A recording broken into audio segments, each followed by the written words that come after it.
ಆ ದೇವ್ರನ್ನು ಪೂಜೆ ಮಾಡಬಾರ್ದು ಅಂತ ಏನೂ ಇಲ್ಲ. ಯಾರಿಗೇನು ಇದು ಇನ್ನು ಇಂಥ ಜಾತಿಯವರೇ ಮಾಡಬೇಕು ಅಂತ ಹೇಳ್ಬಿಟ್ಟು ಕಾನೂನಲ್ಲಿ ಇಲ್ಲ. ಯಾಕಂದರೆ ದಲಿತರು ಅವರು ಮನುಷ್ಯರೇ, ಹಿಂದುಳಿದಿರ್ಬೋದು, ಆದರೆ ಅವರು ಮನುಷ್ಯರೇ, ಸಮಾನತೆ ಇರಬೇಕು. ಯಾರು ಬೇಕಾದರೂ ದೇವ್ರ ಮೇಲೆ ಭಕ್ತಿ ಇರೋರು ಎಲ್ಲರೂ ಪೂಜೆ ಮಾಡ್ಬೋದು, ಪ್ರತಿಯೊಬ್ಬರು ಪೂಜೆ ಮಾಡಬೇಕು. ಅಂಬೇಡ್ಕರ್ ಸರ್ ಅವರು ಎಲ್ರಿಗೂ ಸಮಾನತೆ ಹಕ್ಕಿದೆ ಅಂತ ಹೇಳಿ ತೋರಿಸ್ಕೊಟ್ಟು ಹೋಗಿದ್ದಾರೆ. ಸೊ ಇವಾಗ ರಾಜಕೀಯದಲ್ಲಿ ಈ ತರ ಬೀಜ ಬಿತ್ತಾ ಇದ್ದಾರಾ? ಆ ಥರದ್ರಲ್ಲಿ ಇವರು ನಮ್ಮ ರಾಜಕಾರಣಿಗಳು ನಡ್ಕೊತಾ ಇಲ್ಲ. ಸಮಾನತೆ ಬರಬೇಕು ಅಂದರೆ ಜಾತಿಗಳನ್ನ ಹಿಂದೆ ಇಡಬೇಕು, ಸಮಾನತೆನ ಮುಂದೆ ತರಬೇಕು, ಎಲ್ಲರನ್ನು ಸಮವಾಗಿ ನೋಡಬೇಕು, ಎಲ್ಲರಿಗೂ ಸಮವಾದ ಹಕ್ಕು ಸಿಗಬೇಕು. ಸರಿನಾ? ಆ ರೀತಿ ಸಿಗ್ತಾ ಇಲ್ಲ. ಒಂದು ವಿದ್ಯಾಭ್ಯಾಸ ಆಗಿರ್ಬೋದು, ಮತ್ತು ಹಕ್ಕುಗಳಾಗಿರ್ಬೋದು, ಮತ್ತು ಇನ್ನೊಂದು ಯಾವುದೇ ಆಗಿರಲಿ ಸಮಾನತೆ ಇಲ್ಲವೇ ಇಲ್ಲ. ಇವತ್ತು ಸುಮ್ಮನೆ ಹೇಳ್ತಾರೆ ಸಮಾನತೆ, ಯಾವುದ್ರಲ್ಲೂ ಇಲ್ಲ. ಸಮಾನತೆ ಬಂದರೆ ದೇಶ ಚೆನ್ನಾಗಿರ್ತದೆ, ರಾಜ್ಯನೂ ಚೆನ್ನಾಗಿರ್ತದೆ. ಸಮಾನತೆ ಬೇಕು. ನಾವೆಲ್ಲ ಭಾರತೀಯರು, ಸರಿನಾ? ಹಂಗಾಗಿ ನಾವು ಇಲ್ಲಿ ಹಿಂದೂ ಮುಸ್ಲಿಮ್ಸ್ ಅಂತ ನೋಡಬಾರ್ದು.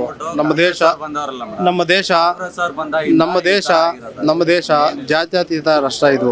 ಹಂಗಾಗಿ ಎಲ್ಲರಿಗೂ ಸಹ ಹಕ್ಕಿದೆ, ಎಲ್ಲರಿಗೂ ಹಕ್ಕಿದೆ. ಸರಿನಾ? ಇಲ್ಲಿ ಅವೆಲ್ಲ ಬದುಕೋದಕ್ಕೆ ಅವೆಲ್ಲ ನೋಡಕ್ ಹೋಗ್ಬಾರ್ದು. ಯತ್ನಾಳ್ ಅವರೆಲ್ಲ ಕರೆಕ್ಟಾಗಿ ಮಾಡ್ತಾರೆ. ಫಸ್ಟ್ ಕಾಂಗ್ರೆಸ್ ಬಂದಾಗಿಂದ ಎಲ್ಲ ಹೋಯ್ತು, ಏನಿಲ್ಲ.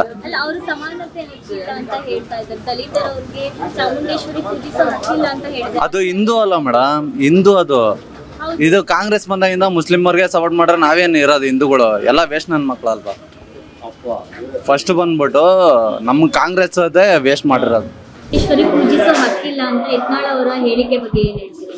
ಇರೋದೇ ಎರಡು ಜಾತಿ ಅಲ್ವಾ, ಎಲ್ಲಾರು ಮಾಡ್ಬೋದು. ಹಿಂದೂಗಳು ಅಂದ್ಮೇಲೆ ಹಿಂದೂಗಳೇ ತಾನೆ, ಯಾವ ಬೇರೆ ಏನು ಇರೋದು ಎರಡೇ ಜಾತಿ, ಒಂದು ಹೆಣ್ಣು ಜಾತಿ ಒಂದು ಗಂಡು ಜಾತಿ. ಅದೇ ಹಿಂದ್ಲು ಕಾಲದಿಂದ ಬ್ರಾಹ್ಮಣರು, ಲಿಂಗಾಯತರು, ಒಕ್ಕಲರು ಆ ಥರ ಮಾಡ್ಕೊಂಬಂದಿರೆ, ಅವ್ರವ್ರ ಪದ್ಧತಿಲಿ ಮಾಡ್ಕೊಂಬಂದಿರಿ. ಬಟ್ ಹಿಂದೂ ಅಂತಂದ್ಮೇಲೆ ಧರ್ಮ ಹಿಂದೂದವ್ರಿಗೆ ಸೇರುತ್ತೆ. ಅವ್ರು ಮಾಡಬಾರ್ದು, ಇವ್ರು ಮಾಡಬಾರ್ದು, ಇಲ್ಲ ನಮಗೆ ಮಾಡಬೇಕು ಆ ಥರ ಏನಿಲ್ಲ. ಎಲ್ಲರೂ ಅಂತ ಹಿಂದೂ ಧರ್ಮದವರು ಹಿಂದೂದು ಏನು ದೇವ್ರಿದೆ ಅದನ್ನ ಪೂಜೆ ಮಾಡಿಸ್ಕೊಂಡು ಮುಂದುವರ್ಸ್ಕೊಂಡು ಹೋಗ್ಬೇಕು. ಅವ್ರವ್ರ ಇದು ಮೇಡಮ್, ಅವ್ರವ್ರ ಇಷ್ಟ, ಅವ್ರವ್ರ ಅನಿಸಿಕೆ ಎಲ್ಲ ಒಗ್ಗಟ್ಟಿದ್ರೆ ಆಗುತ್ತೆ. ಇಲ್ಲಿ ಒಗ್ಗಟ್ಟತನ ಇಲ್ವಲ್ಲ ಇಲ್ಲಿ ನಮ್ಮ ಹಿಂದೂಗಳಲ್ಲಿ, ಅದು ಬರೋದು ಇಲ್ಲ. ಬಂದರೆ ಎಲ್ಲ ಆಗುತ್ತೆ ಒಗ್ಗಟ್ಟಾದರೆ ಯಾರು ಏನು ಇದು ಮಾಡೋಕ್ಕಾಗಲ್ಲ. ಆ ಥರ ಆಗ್ಬೇಕಲ್ಲ. ಇರೋದಂತೂ ಎರಡು ಜಾತಿ, ಒಂದು ಹೆಣ್ಣು ಜಾತಿ ಇದೆ, ಒಂದು ಗಂಡು ಜಾತಿ ಇದೆ. ಈಗ ಅವರಲ್ಲಿ ಬ್ಲಡ್ಡಲ್ಲಿ ಬ್ಲ್ಯಾಕು, ವೈಟು, ಗ್ರೀನ್ ಅಂತ ಇದೆಯಾ, ಮತ್ತೆ ಎಲ್ಲ ಒಂದೇ ತಾನೆ. ಆ ಥರ ನಮ್ಮಲ್ಲಿ ತಿಳ್ಕೊಬೇಕು. ನಮ್ಮಲ್ಲಿ ತಿಳ್ಕೊಂಡು ಹಿಂದೂ ಧರ್ಮದಲ್ಲಿ ಒಗ್ಗಟ್ಟಾಗಿ ಹೋದರೆ ಆಗುತ್ತೆ. ಎಲ್ಲರೂ ಪೂಜೆ ಮಾಡ್ಬೋದು. ಈಗ ಮುಸ್ಲಿಮರು ಅವ್ರ ಮಸೀದಿಗೆ ಹೋಗಿ ಪೂಜೆಗೆ ಹೋಗಲ್ವಾ, ಮಾಡಲ್ವ ಮಸೀದಿಗೆ, ಏನೋ ದೆವ್ವ ಇಟ್ಕೊಂಡಾಗ ಹೋಗಲ್ವಾ, ಅಲ್ಲೂ ತಾಯ್ತ ಹಾಕಿಸ್ಕೊಂಬರಲ್ವಾ.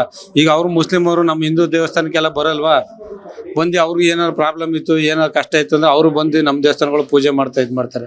ಇಲ್ಲಿ ಕಿಡಿಗೇಡಿಗಳು ಇರ್ತಾರಲ್ಲ ಅವ್ರುಗಳು ಮಾತ್ರ ಈ ಥರ ಮಾಡ್ತಾರೆ ಮೇಡಮ್, ಅಷ್ಟೇ.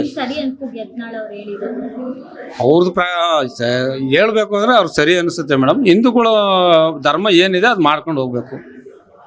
ಚಾಮುಂಡೇಶ್ವರಿ ಪೂಜಿಸೋ ಹಕ್ಕಿಲ್ಲ ಅಂತ ಯತ್ನಾಳ್ ಅವರು ಹೇಳಿಕೆ ಬಗ್ಗೆ ಯತ್ನಾಳ್ ಹೇಳ್ತಾ ಇದ್ದಾರೆ. ಆದ್ರೆ ಎಲ್ಲಾ ಜನಗಳು ಎಲ್ಲಾ ದೇವಸ್ಥಾನಗಳಿಗೂ ಹೋಗಿ ಬರ್ತಾರೆ. SC ST ಅನ್ನೋದು ಗೊತ್ತಾಗಲ್ಲ. ಅವ್ರ ಬಗ್ಗೆ ಹೋಗ್ತಾರೆ, ದೇವಸ್ಥಾನಕ್ಕೆ ಹೋಗಿ ಕೈ ಮುಗಿದು ಬರ್ತಾರೆ. ರಾಜಕೀಯದವ್ರು ಮಾಡ್ತಾರೆ ಮೇಡಮ್.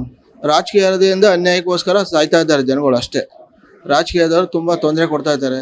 ಒಂದು ಯಾವುದು ವ್ಯವಸ್ಥೆ ಮಾಡ್ತಾ ಇಲ್ಲ, ಯಾವುದು ಇಂಪ್ರೂವ್ಮೆಂಟ್ ಇಲ್ಲ.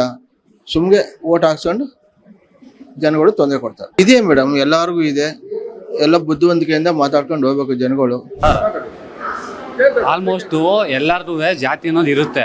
ನಾನು ಕೇಳೋ ಒಂದು ಪ್ರಶ್ನೆ, ಹಿಂದೂ ಹುಡುಗ ಮುಸ್ಲಿಂ ಹುಡುಗಿ ಮದುವೆ ಆದರೆ ಹುಟ್ಟೋ ಮರು ಯಾವ ಜಾತಿನೇ ಬರಲ್ಲ. ಆದರೆ ಇವ್ರು ಜಾತಿ ಅಂತ ರಚ್ಚಾಡ್ತಾರೆ ಹೊರತು ಒಂದು ಹುಟ್ಟೋ ಮರು ಹಾಲು ಥರ. ನಾವು ಆಲಿಸ್ ಇರುತ್ತೆ, ಬೂಸ್ಟ್ ಇರುತ್ತೆ, ಟೀ ಪುಡಿ ಇರುತ್ತೆ. ಹುಟ್ಟೋ ಮರು ಜಾತಿ ಬರಲ್ಲ. ಇವ್ರು ಜಾತಿ ಬೆಳೆಸ್ಕೊಂಡಿರ್ಬೋದು, ಅದು ಸಂಪ್ರದಾಯದ ಪ್ರಕಾರ ಬಂದಿರ್ಬೋದು. ಆದರೆ ಜಾತಿ ಅನ್ನೋದು ಇಲ್ಲ ಸರ್. ಒಂದು ಹೆಣ್ಣು ಒಂದು ಗಂಡು ಅಷ್ಟೇ ಇರೋದು. ಹೇಳಿರೋದು ಸರಿನೋ ತಪ್ಪೋ ಅವ್ರದ್ದು ಮಾತ್ರ ಹೊತ್ತು. ನಮ್ಗೆ ಗೊತ್ತಿರೋ ಮಟ್ಟಿಗೆ ಲಿಂಗಾಯತು ಒಂದೇ ಧರ್ಮ ಇರೋದು, ಎರಡೆರಡು ಬರಲ್ಲ. ಲಿಂಗಾಯತ ಒಂದೇ, ಗೌಡಾಸು ಒಂದೇ, ಎಲ್ಲ ಒಂದೊಂದೇ ಬರೋದು.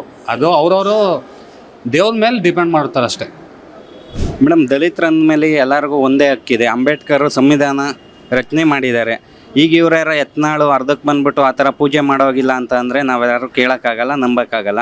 ಅವ್ರು ಹೇಳಿದ್ದೇನು ನಾವು ಫಾಲೋ ಮಾಡೋಕ್ಕಾಗೋದಿಲ್ಲ ಮೇಡಮ್. ಸರಿ ಅನ್ನಿಸ್ತಿಲ್ಲ ನಮಗೆ ಈ ಥರ ಮಾಡೋದು ತಪ್ಪು. ಅಂಬೇಡ್ಕರ್ ಏನು ಸಂವಿಧಾನ ರಚನೆ ಮಾಡೋಗಿದ್ದಾರೋ ಅದನ್ನ ನಾವು ಈಗಲೂ ಮುಂದಕ್ಕೂ ಅಷ್ಟೇ ಫಾಲೋ ಮಾಡ್ಕೊಂಡು ನಾವು ಹೋಗ್ತೀವಿ ಮೇಡಮ್. ರಾಜಕೀಯ ಅಂದರೆ ಈ ಥರ ಕೆಲವೊಂದು ಕಾಂಟ್ರವರ್ಸಿ ಮಾಡಿಸ್ತಾ ಹೋಗ್ತಾರೆ. ಅವ್ರು ಬೇರೆ ಇವ್ರು ಬೇರೆ ಅದನ್ನ ಇದನ್ನ ಡಿಫ್ರೆಂಟ್ ಮಾಡೋಕ್ಕೆ ಹೋಗ್ತಾರೆ ಅಷ್ಟೇ. ರಾಜಕೀಯ ಅಂದರೆ ಫಸ್ಟ್ ರಾಜಕೀಯ ಅಂತ ಹೋದರೆ ಜನಕ್ಕೇನು ಮಾಡಲ್ಲ, ಮುಂದೆ ಸುಮ್ಮನೆ ಫಸ್ಟ್ ಮಾತ್ರ ಆಗ ಮಾಡ್ತೀವಿ ಈಗ ಮಾಡ್ತೀವಿ ಅಂತ ಜನಗಳ್ನ ನಂಬಿಸ್ಬಿಟ್ಟು ಅವ್ರ ಸ್ಟೇಜಿಗೆ ಹೋಗಿ ಅವ್ರು ಕೂತ್ಕೊಂಡಾದಾದ್ಮೇಲೆ ಮತ್ತು ಅವ್ರ ಜನಗಳ ಕಡೆ ಯಾವುದೇ ರೀತಿ ಏನು ನೋಡೋಕ್ಕೆ ಹೋಗಲ್ಲ, ಏನು ಮಾಡೋಕ್ಕೆ ಹೋಗೋದಿಲ್ಲ.